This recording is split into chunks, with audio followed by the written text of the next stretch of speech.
So this one came across my feed the other day, and I realized that it was a pretty good example of high-level stupidity. And look, I get it. Stupid things are not hard to find in today's climate, but this one particularly hit the mark for everything you should avoid doing if you find yourself in a position of privilege. Financially, in this case, of course. Look no further than Kenneth Petty.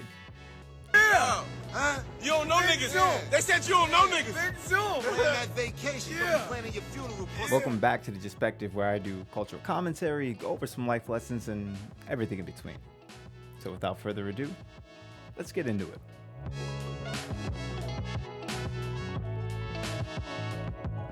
Huh?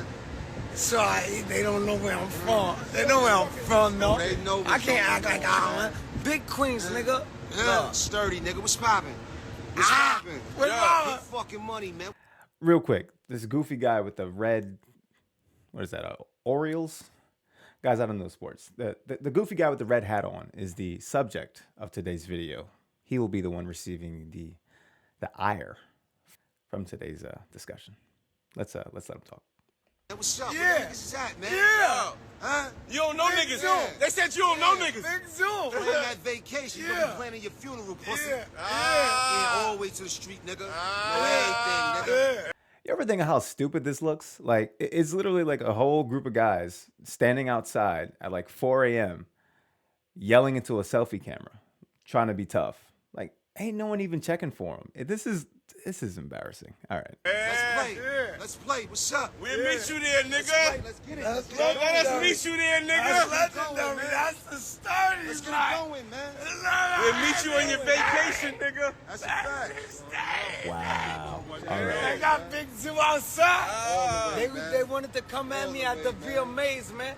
We ain't even do nothing to nobody, All right. man. Well, Brooklyn. that's enough of that. I think I had enough of that for the rest of the week. I think I'm good. To give a quick summary, this is basically the end of what was a back and forth between himself and a rapper Offset over what I would imagine is something not that serious. Not only should you be ashamed to have something like this on the internet at literally any point in your life, this dude is like 45. And he's a whole dad out here. Imagine you have your kid at home, and instead of you being there for them, you're outside on the street on like 4 a.m. attempting to be an entire Batman villain. Come on. Yeah, you chicken or what? Oh no, what are you gonna do now? Didn't we tell you that was gonna happen? Sorry, must have slipped our minds. It makes no sense. And I mean, to make matters even worse, he's married to a millionaire. Guys, he's married to Nicki Minaj. She's arguably one of the most successful rappers of this generation, and he can be using that wealth to do literally anything. Start a business.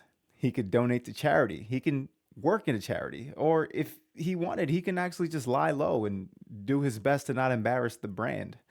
At a minimum, he should be at home and setting a good example for his son. As a dad myself, there isn't a day that goes by where I'm not thinking, how can I put my family in a better position tomorrow than they are today? And it makes me feel like after witnessing this nonsense, he's basically thinking the exact opposite. It brings me to this idea that money doesn't actually change people. It just amplifies what they already were. I see this guy as someone who made dumb decisions before he had money, and now that he inherited it, he makes the same dumb decisions. But, you know, with a bigger bank account, of course.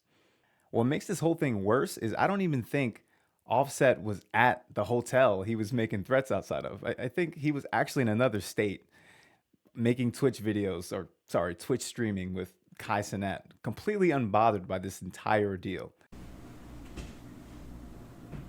Momo! Also, I'd like to remind you that this foolishness was broadcast for the entire internet to see. Like, cops don't also have the internet. I mean, listen, that's actually important for this guy because he was on parole. Guys, this little stunt just costed him 120 days at home because he's now on house arrest. Got him. We fucking got him. At least maybe now he could stay home and like brainstorm some positivity or something, or look for other ways to stop embarrassing his family. Well, I mean, but to be fair, he has the internet at home too, so I mean, I don't know. We'll see. I know it's overused, but to quote Good old Uncle Ben. With great power comes great responsibility. Money, fame, and status is power. So if you find yourself in a position where you've earned that power or you inherited it, like in this case, be sure to use it responsibly. And if you find you're too childish to do so, then do yourself and everyone depending upon you a favor and grow up. Simply put. Well, that's my perspective. What's yours? Let me know in the comments down below. Like the video if you haven't already, and be sure to subscribe, as I have a lot more of these type of videos coming your way. Oh, and remember, play stupid games, win stupid prizes. Until next time, YouTube. Peace.